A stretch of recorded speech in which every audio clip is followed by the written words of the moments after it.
Sim? Perfeitamente, doutora. Bem, vamos lá.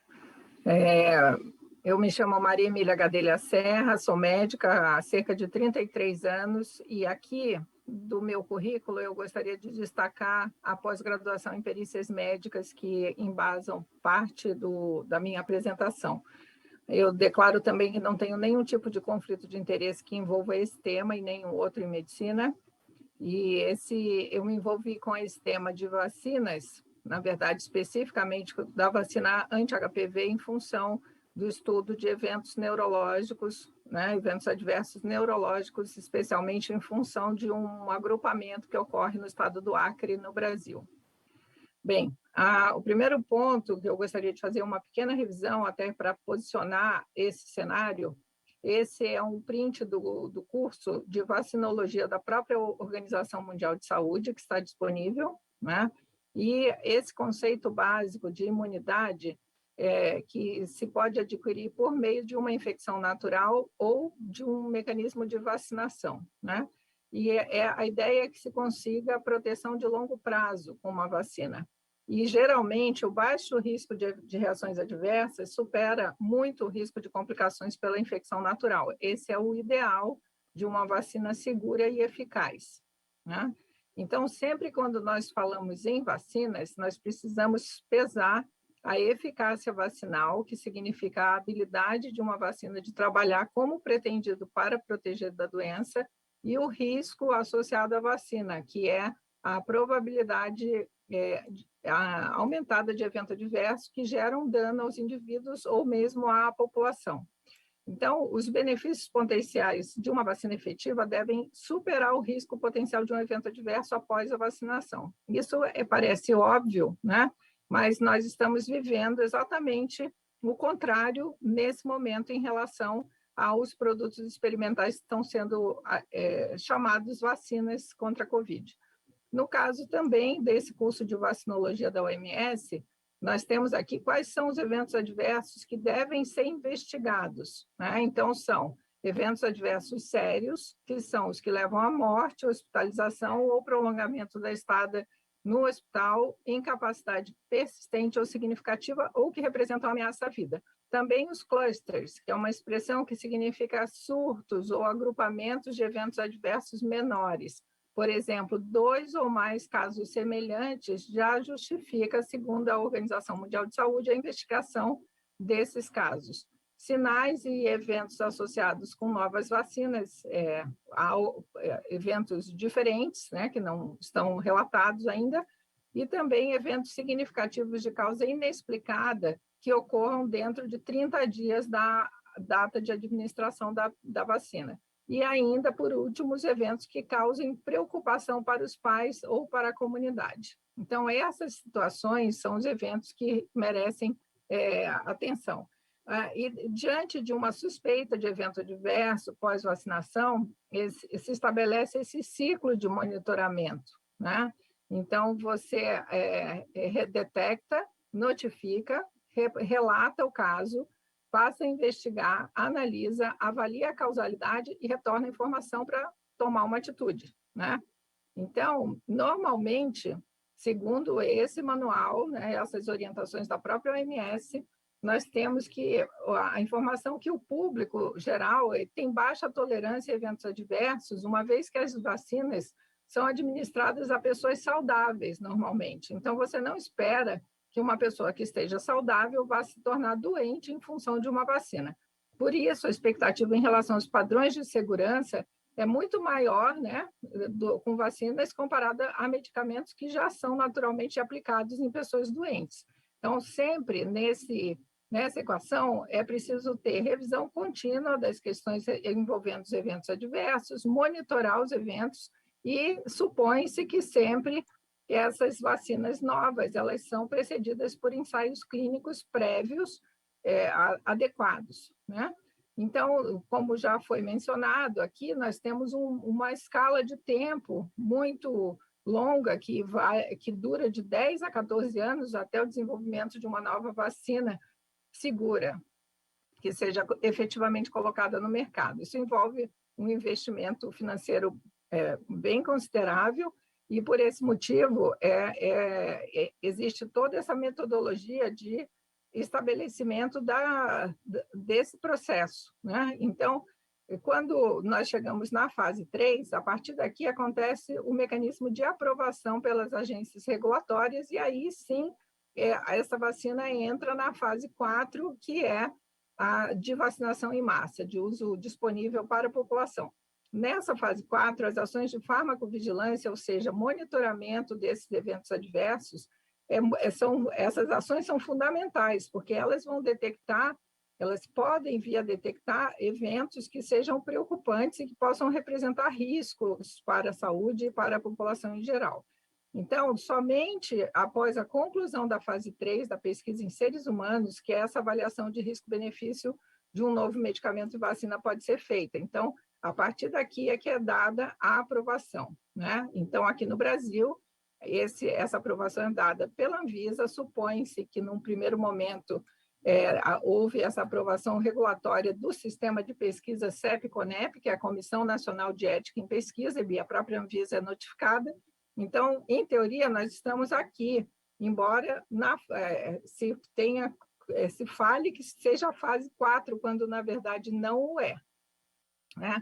Então, isso aqui é muito importante, porque todo esse processo típico de desenvolvimento de uma vacina que dura de 10 a 14 anos, ele foi achatado, né? Vejam que, conforme mencionado na primeira apresentação da doutora Kemi, isso em meses, menos de um ano, todas essas fases foram agrupadas e de forma totalmente inadequada, e estamos colhendo os frutos dessa pressa, né? Exatamente porque não houve esse cuidado em garantir que as pessoas realmente sejam submetidas à injeção de produtos seguros. E existem sistemas de notificação de eventos adversos de medicamentos e vacinas. Aqui eu vou destacar apenas alguns. O mais famoso, digamos assim, é o VAERS, né? Que é o principal sistema financiado pelo governo norte-americano para relatar as reações adversas a vacinas. É um sistema de notificação voluntária, a pessoa entra com seus dados e relata, né? E isso é muito importante porque aqui, vejam, já se sabe que existe, por conta desse estudo de Harvard Pilgrim, uma subnotificação enorme de eventos adversos de vacinas. As pessoas têm uma certa limitação em fazer essas notificações, e as equipes de saúde, em geral, também resistem em fazer isso, né? Então, esse estudo foi feito e ele mostrou que existe uma reação vacinal para cada 39 vacinas aplicadas. Esse é um número muito alto, né?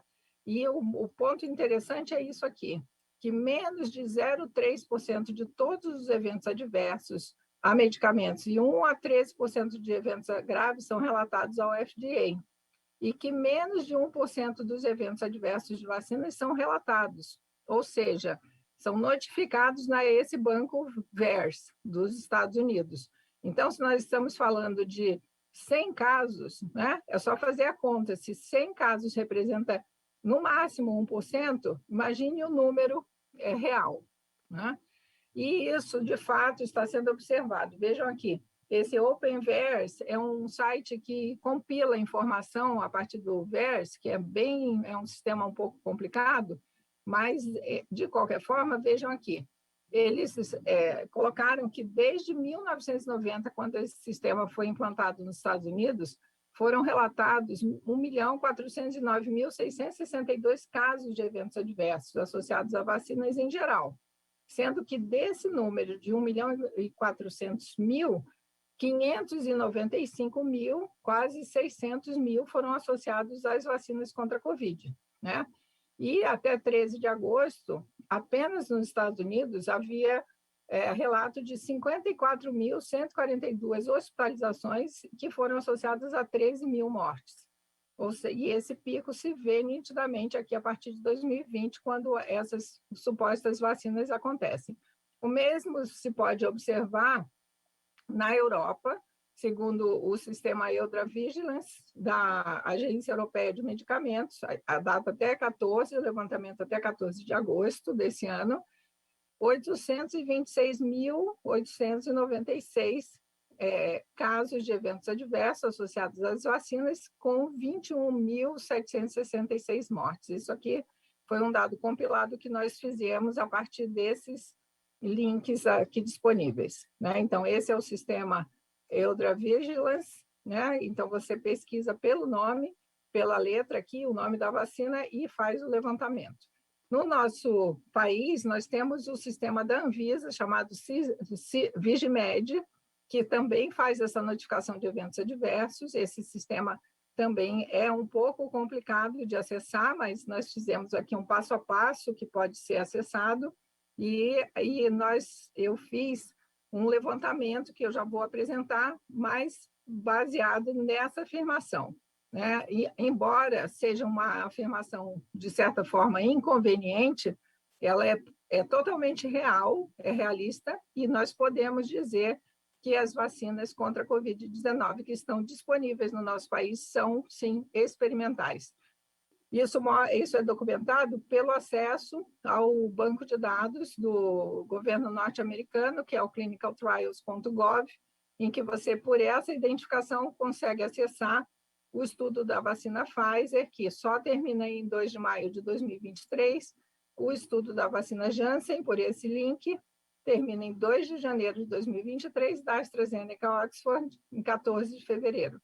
Da Coronavac, o término previsto para fevereiro de 2022, nesse link aqui. Mas, então, qual é a real segurança desses produtos? Quando nós vamos ver esses dados, esses estudos, né, que estão lá no clinicaltrials.gov, vocês vão ver que está aqui.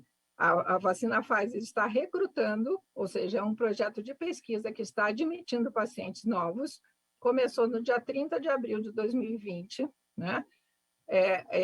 Está aqui a fase 1, 2, 3, toda compilada, tudo junto.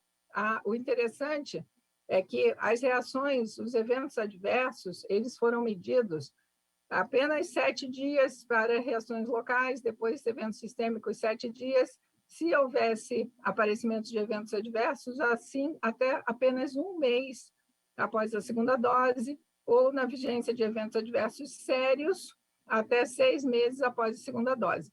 Ou seja, nós estamos falando de medicamentos imunobiológicos que pretendem induzir uma resposta imunológica. O sistema imunológico, até mesmo se nós pensarmos na questão da segurança e na eficácia da vacina, e queremos ter anticorpos que protejam esse indivíduo vacinado, por que medir eventos adversos apenas até 6 meses apenas? Ou relatar apenas reações locais sistêmicas 7 dias após a vacina?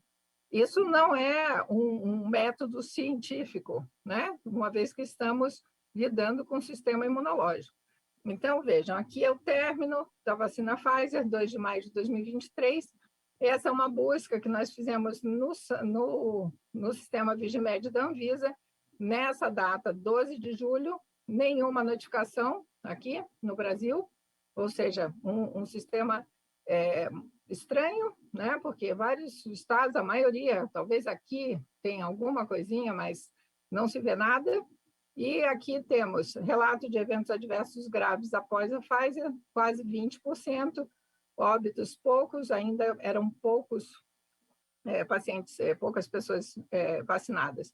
No caso da Coronavac, que foi uma das primeiras, nós temos também aqui o clinicaltrials.gov, está ativo, não recrutando, iniciado 2 de julho de 2020, né? Também fase 3 experimental, e término previsto para fevereiro de 2022. O levantamento da Coronavac é mais impactante. Aqui já tem alguns estados com notificação, mas a maioria ainda sem notificação nenhuma. Vejam, 1.896 notificações. Agora, aqui é o ponto interessante, né? Se não preocupante. Nós temos que, de notificações, é muito importante dizer isso. Esse do site, assim como o VERS, como o sistema europeu, ele notifica, ele registra notificações. A pessoa entra no sistema e relata o seu caso. E aqui mostra que quase 23% das pessoas relataram Covid depois da vacinação. E muito preocupante, quase 22% relataram óbito. Quer dizer, obviamente, alguém da família fez o relato, né? Não foi a própria pessoa, obviamente. Mas, além disso, 37 com eventos adversos graves, 37, 45 com complicações neurológicas, né? Isso já é um dado um pouco preocupante demais. No caso da vacina Janssen, também ensaio clínico ativo, não recrutando, ou seja, não está admitindo pessoas novas, iniciado 10 de agosto de 2020, e fase 3 experimental, isso vale, isso aqui é o que diz, né? O que valida, como se fosse o passaporte da verdade de cada vacina, a pesquisa que está sendo feita, e o término previsto apenas para 2 de janeiro de 2023. Então, aqui eu já pergunto como é que essas vacinas estão sendo aplicadas na população brasileira sem que as pessoas tenham sido avisadas, sem que elas tenham assinado o termo de consentimento para participar desse experimento. Isso é algo inaceitável, impressionante, né? O mesmo com a Janssen. Vejam, também vários estados sem notificação. Essa foi a última vacina, né, que começou no final de junho. Só que um dado muito impressionante. A vacina Janssen tem 66,66% de relatos de complicações neurológicas. Então, você vê uma pessoa saudável, toma uma vacina Janssen, e aí ela tem quase 67% de chance de estar na notificação que vai relatar complicações neurológicas, que vão desde AVC, trombose dos seios venosos cerebrais, paralisia facial, herpes zoster, mielite transversa, síndrome de Guillain-Barré, todas doencinhas, para não dizer o contrário, né? Difíceis de tratar. Ou seja, não é algo aceitável. Então, vejam, aqui também estudo ativo, não recrutando, iniciado 18 de agosto do ano passado, né? Fase 3 experimental, e nesse relato aqui do Clinical Trial, tem uma frase aqui que me chamou a atenção. Atualmente, não existem tratamentos específicos disponíveis contra a Covid-19. E o desenvolvimento acelerado de vacinas é urgentemente necessário. Ou seja, isso aqui é a farsa que justifica a aprovação acelerada, o tal do paradigma pandêmico, que justifica tudo, não é? Então, a negação da existência de tratamento imediato, indicado, com medicamentos reposicionados, gera esse cenário para aprovação acelerada, suposto desenvolvimento acelerado de vacinas. Isso é inaceitável. Então, mesmos fatos do 14 de fevereiro de 2023, ou seja, estamos falando de todos os produtos experimentais, né? Então, vejam, a AstraZeneca também, vários estados sem notificação. O mesmo comportamento da Janssen e da AstraZeneca, porque são vacinas de vetor viral, quase 63% de complicações neurológicas, né? 2,2% de óbitos, 15,48% de eventos adversos graves, muitas notificações, 5.401. E aí nós temos que falar das grávidas, né? A sanha vacinadora avança sobre as nossas grávidas e crianças. Então, é preciso lembrar que existe transmissão de toxinas pela placenta. Esse é um estudo da Cruz Vermelha Norte-Americana de 2005.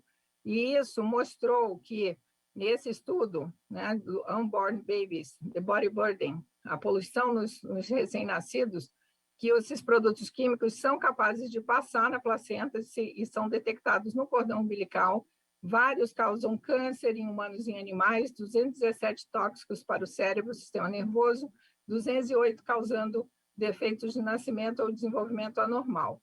Ou seja, a placenta ela é um filtro não tão seletivo e ela passa nutrientes, vitaminas, minerais, tudo o que precisa para a formação de um novo ser humano, mas também deixa passar uma série de produtos indesejáveis, né?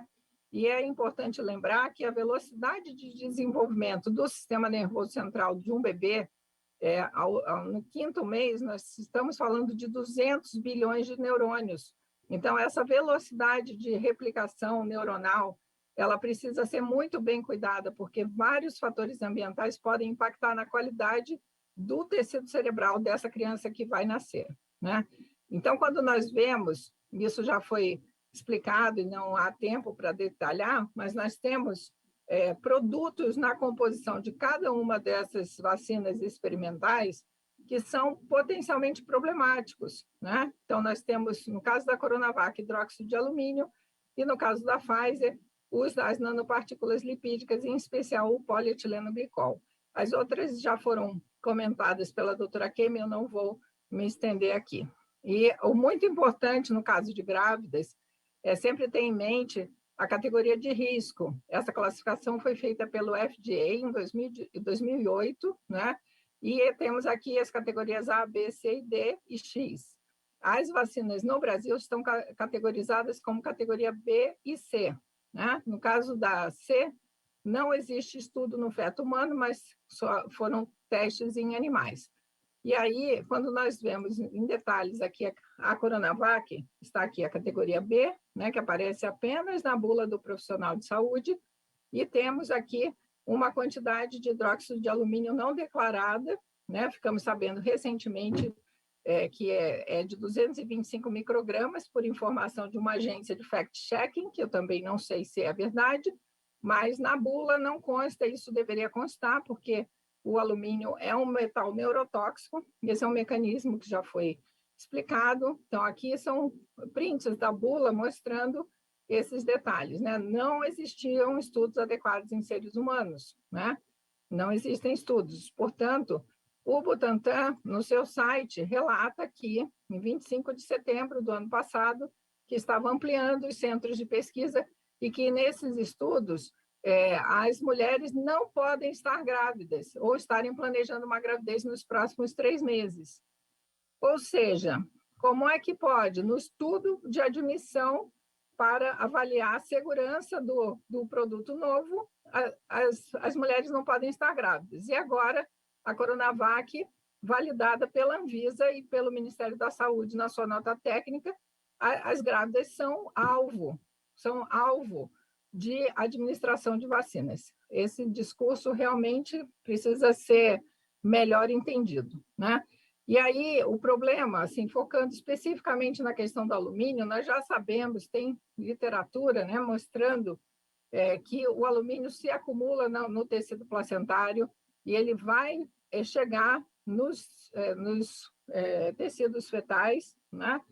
Existem estudos de autópsia demonstrando o acúmulo de alumínio no tecido cerebral de crianças e mesmo adultos autistas. E esse é um estudo do professor Chris Exley, que é o grande estudioso de alumínio, de neurotoxicidade, e isso também acontece no caso de Alzheimer e disfunção cognitiva crônica, né? Isso também está visto que esse hidróxido de alumínio, que é usado como um excipiente, um adjuvante, e aqui são todos esses estudos, mostrando, caso alguém tenha curiosidade, que os indivíduos cronicamente expostos ao alumínio tinham 71% mais probabilidade de desenvolver doença de Alzheimer.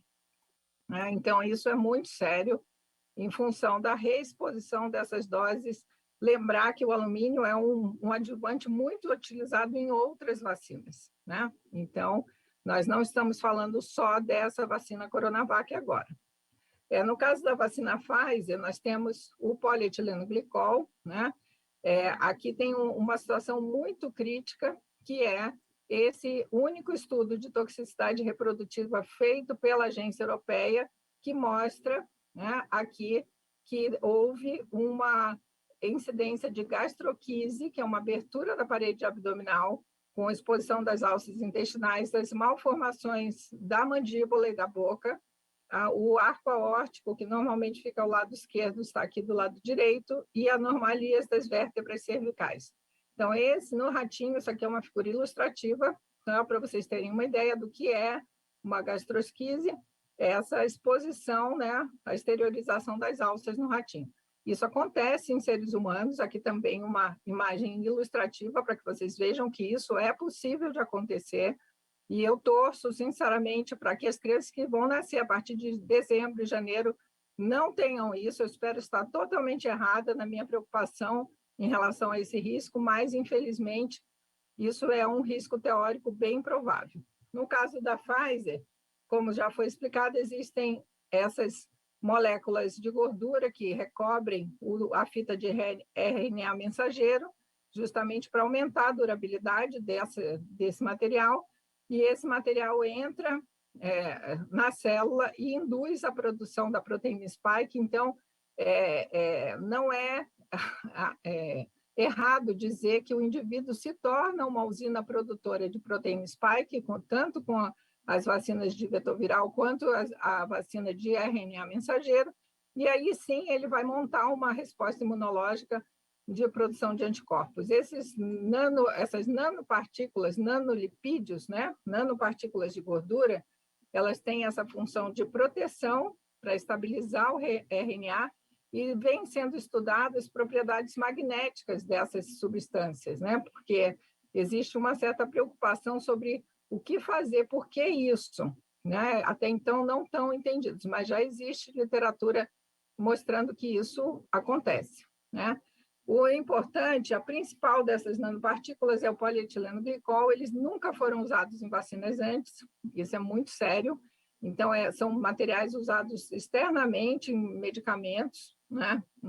Colírios, produtos para intestino preso, constipação intestinal, mas o que se sabe é que 72% da população nos Estados Unidos tem anticorpos anti-PEG, que é o polietileno glicol. Ou seja, a chance de acontecer um choque anafilático, uma reação alérgica imediata é grande se a população brasileira tiver o mesmo padrão de reação, já que são produtos altamente usados na indústria de cosméticos e medicamentos. Esse estudo já foi mostrado das nanopartículas que vão passar. Aqui é o estudo confidencial, acúmulo nas glândulas suprarrenais, no fígado, nos ovários, no baço, né?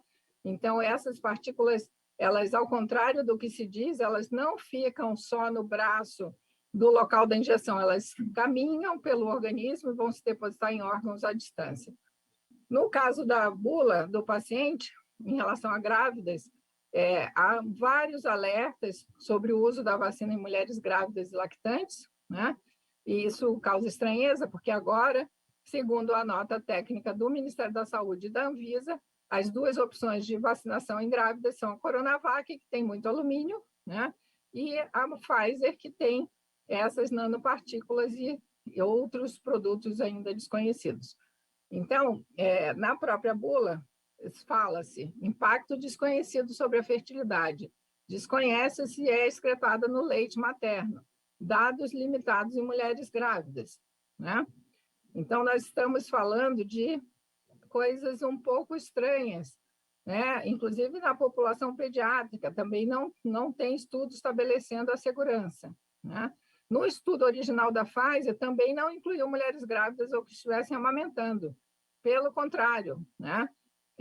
Não existe suspeita de teratogenicidade só baseado no mecanismo de ação, né? Mas eles quiseram garantir todos os métodos contraceptivos, inclusive mais de um. Então, todos os homens e mulheres tinham que garantir que, para serem incluídos no estudo, eles tinham que tomar muito cuidado com sua atividade sexual, né? Então, vejam, não poderia doar esperma, tinha que fazer abstinência sexual ou se comprometer ou aceitar o uso de preservativos, reforçar com outro método anticoncepcional. No caso da mulher não ser uma mulher com potencial de gravidez, se for uma mulher com potencial de engravidar, usar um método anticoncepcional por no mínimo 28 dias após a última dose do estudo. E aqui várias orientações sobre contracepção, os métodos uterinos e assim por diante. Então, nós temos essa situação que no estudo original, as mulheres grávidas ou que estivessem amamentando foram excluídas do estudo.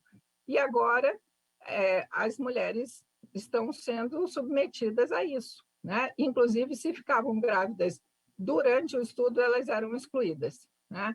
Em caso de gravidez, aborto espontâneo, morte neonatal, exclusão do estudo, né? Então, isso causa uma profunda estranheza em como essa exclusão se torna uma recomendação, já que não existe estudo de segurança, né? Então, a própria Organização Mundial da Saúde também alerta sobre o polietileno-glicol, a alergia, né? Então, isso de forma muito diferente, a OMS não recomenda o uso da vacina Pfizer em grávidas, a menos que o benefício de vacinação à mulher grávida sobrepasse os riscos potenciais da vacina.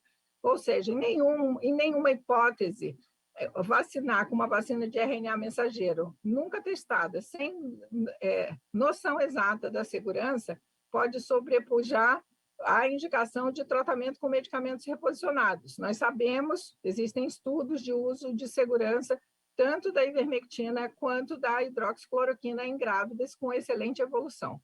E esses estudos estão disponíveis, né? Então, não se justifica fazer vacinação de grávidas com produtos totalmente experimental e sem teste prévio.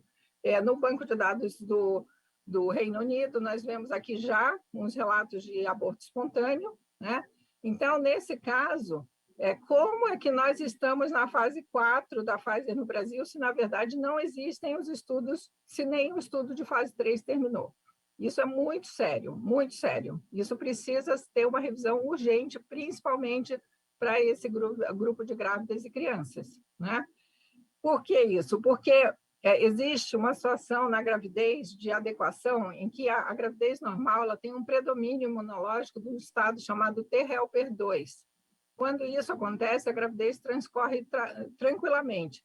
Quando acontece um predomínio T helper 1, nós vamos poder observar aborto espontâneo, parto prematuro, pré-eclâmpsia e as confusões de pós-parto, né? Então, essa situação é assim que funciona no mundo normal, ideal.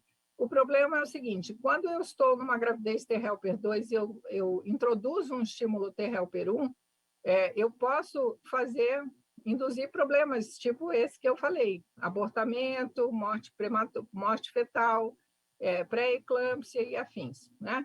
Então, o problema disso é que, vejam, estudos publicados na Nature recentemente, a maioria das plataformas vacinais são todas T helper 1, todas, exceto a Coronavac, que por sua vez é T helper 2, mas tem essa quantidade não identificada de alumínio, que é sabidamente neurotóxico, tóxico para o sistema nervoso e também desencadeador de autoimunidade. Ou seja, se correr o bicho pega, se ficar o bicho come, não é? Então, definitivamente, para grávidas, vacinas não são opção. Nesse momento, é esse tipo de vacina contra a Covid. Então, aqui está, isso, artigo publicado, né?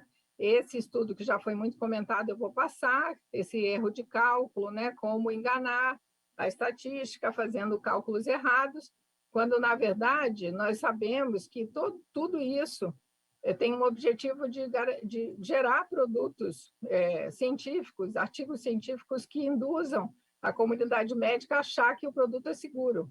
Só que a leitura mais adequada, mais cuidadosa, mostra que nós estamos falando de, ao invés de 13,9% de risco de perda fetal, que seria uma faixa aceitável na gravidez normal, estamos falando de quase 82%. Isso aqui é genocídio, né?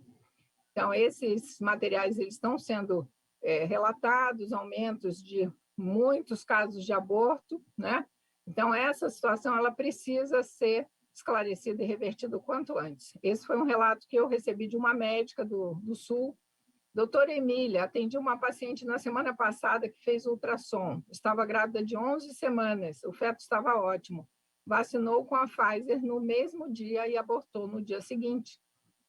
Isso é rotina, né? E esses dados não estão chegando no banco de notificações da Anvisa e muito menos sendo investigados. Então, nós temos que falar, sim, de princípio da precaução, porque todas as notas técnicas disponíveis do Ministério da Saúde estão sendo baseadas em opiniões de especialistas, não existe embasamento suficiente nem do ponto de vista de segurança toxicológica, não existe segurança do ponto de vista imunológico, ou seja, está tudo errado, tudo errado. E eu espero que essa casa faça cumpra o seu papel e questione e busque mudar esse cenário, né? Nós tivemos a morte da promotora de justiça Thaís Possati de Souza, que estava grávida. Esse é o relato do Guilherme Fiuza, mostrando, né, o que aconteceu com ela, e isso gerou uma suspensão da vacina AstraZeneca, né, a recomendação, inclusive da Anvisa e do próprio Ministério da Saúde,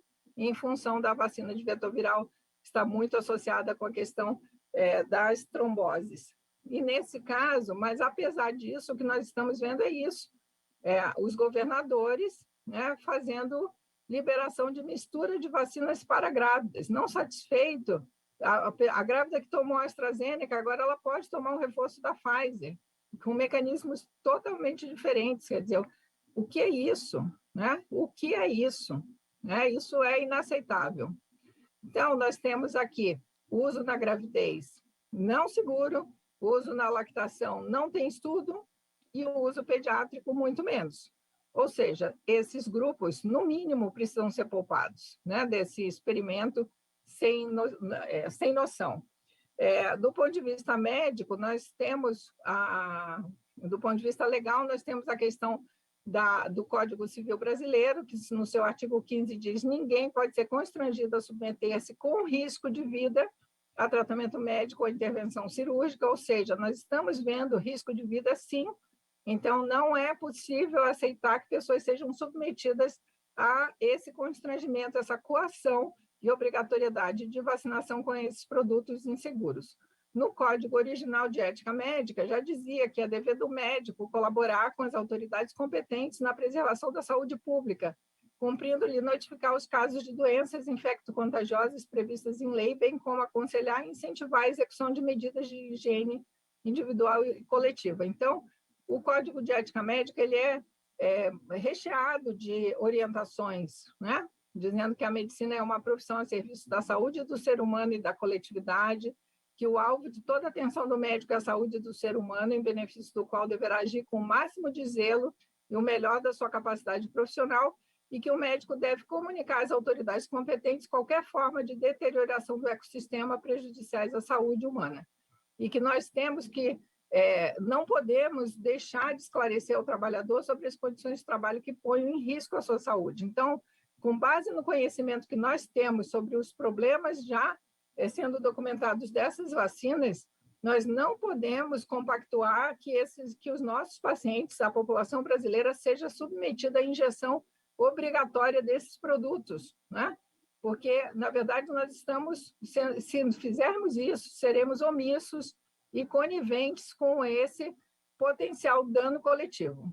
Então, tem mais aqui, e depois isso fica disponível, e, infelizmente, um assunto muito delicado que precisa ser colocado e abordado e questionado pelos nossos deputados federais, exatamente a existência de conflitos de interesse das sociedades médicas que ditam as diretrizes, né? Que dizem para as pessoas tomarem dipirona em caso de febre, que fiquem em casa, que esperem piorar, e que aí, finalmente, elas vão para o hospital quando a chance de intubação representa 80% de óbito. Ou seja, isso é inaceitável.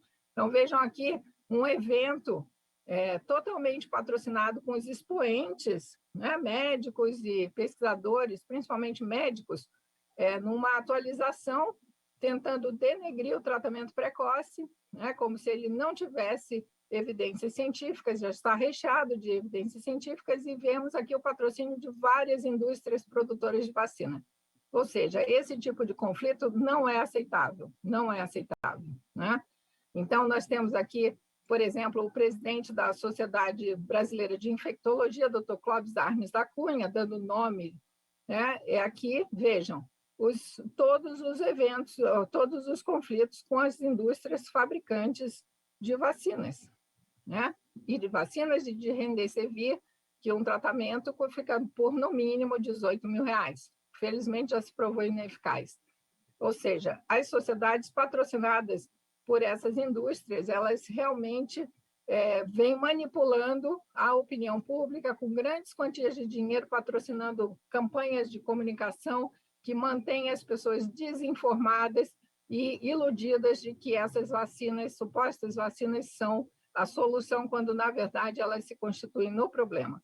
Outro indivíduo também muito recomendado como uma referência nesse meio de imunizações, é o pediatra imunologista Renato Ávila Kfouri. Vejam, esse é material disponível na internet, né? Participou, ministrou palestra, trabalha para Glaxo, Merck, Pfizer, ou seja, nós estamos falando dos lobos cuidando das ovelhinhas, né? Isso precisa ficar claro, e algo precisa ser feito para apurar a responsabilidade dessas pessoas, desses médicos, em relação a decretar diretrizes que impactam na saúde da população. Então, nós já sabemos do problema da proteína spike em causar lesão, a reação cruzada com autoimunidade, doenças autoimunes, com a reação ADE. Então, nós temos todos esses problemas já publicados, conhecidos, né? E essa questão que o doutor Nasser já apresentou, nós temos muito material já suficiente para mostrar que existe causalidade entre os eventos adversos e as supostas vacinas. Isso tudo já está bem falado, né? Nós temos como mostrar, e, para terminar, temos aqui o passaporte de imunização, uma movimentação vinda do Senado, né, a partir desse projeto de lei do senador Carlos Portinho, e nós temos isso, né, que o passaporte poderá ser usado pelos entes federados para suspender ou abrandar medidas restritivas de locomoção ou de acesso das pessoas a serviços ou locais públicos ou privados. Ou seja, isso aqui é cerceamento da liberdade dos brasileiros, e isso é suspensão de direitos fundamentais, né? E vejam, o governador do Rio de Janeiro, agora baseado em decreto, né, do Estado do Rio de Janeiro, ele não tem nenhum pudor em dizer, em declarar a seguinte frase: nosso objetivo é criar um ambiente difícil para aqueles que não querem se vacinar, que acham que vão se proteger sem a aplicação do imunizante, terão uma vida normal. Não terão. Vão ter dificuldades na hora de ter uma cirurgia eletiva, um programa de transferência de renda, estarão impossibilitados de ter lazer e trabalho sem se vacinar, disse o prefeito, né? O governador não, errei, prefeito Eduardo Paes. Não é? Então, quando que isso é aceitável? Quando isso é aceitável? Então, esperamos que os nossos deputados federais ajam cirurgicamente e corrijam essas excrescências, porque isso é inaceitável. Ele simplesmente declara que as pessoas estão restritas. E apenas para entender o cenário internacional, vejam aqui nos Estados Unidos, aqui eu fiz esse mapa, né, conseguido da internet. Os Estados Unidos têm 50 estados e um Distrito Federal. Daqui, 19 já baniram o passaporte sanitário, 7 estão com propostas de banimento. Ou seja, a maioria dos estados já rejeitou. Isso é um país democrático. Então, temos que lembrar que essas pessoas que estão promovendo esse tipo de situação constrangedora e perigosa para a saúde da população brasileira, eles realmente podem enfrentar o juramento de Nuremberg, julgamento de Nuremberg versão 2, né? Porque isso realmente, todos esses principais tópicos do Código de Nuremberg estão sendo afetados, né? E nós não podemos aceitar isso. No Brasil, agora se inventou a história dos estudos de efetividade. Então, esse é um PowerPoint da Anvisa, agora de 19 de agosto, em que a própria Anvisa diz que existe autorização temporária de uso emergencial em caráter experimental da vacina Coronavac, que não apresentaram dados de anticorpos neutralizantes, não apresentaram estudos de soroconversão e imunidade celular, que não tem imunogenicidade ao longo do tempo.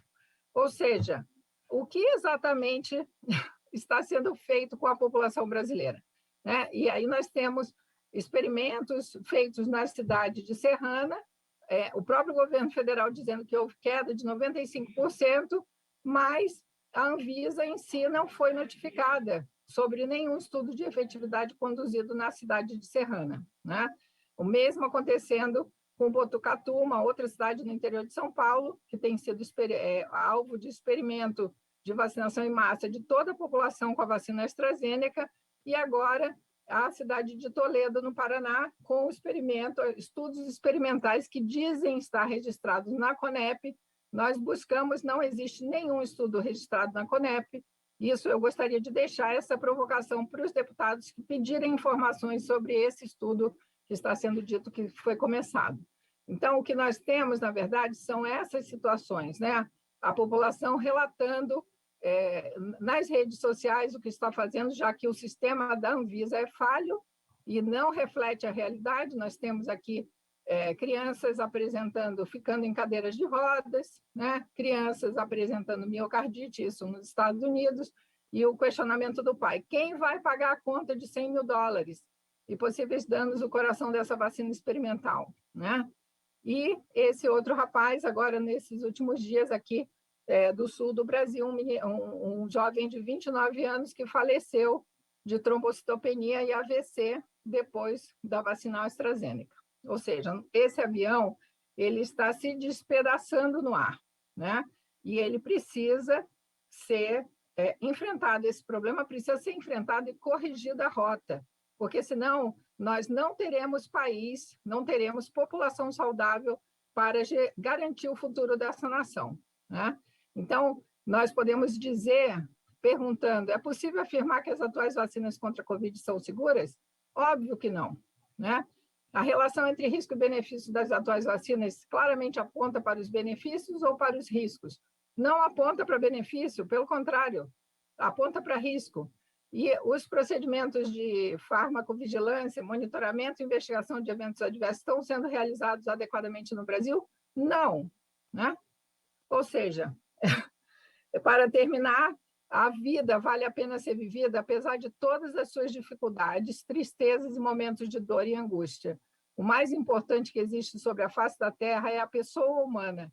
E surpreender o homem no ato de viver é uma das coisas mais fantásticas que existe. Então, eu faço um apelo aos deputados aqui e toda a população que realmente cobre a responsabilidade em relação a essa situação e que interrompa imediatamente esse programa de vacinação fraudulento e perigoso para a nossa saúde. Muito obrigada. Agradeço, doutora Maria Emília Gadelha, e passo rapidamente a palavra, considerando o avançado da hora, aos 2 deputados inscritos. Primeiramente, na ordem de inscrição, o deputado Diego Garcia. Por favor, deputado. Deputada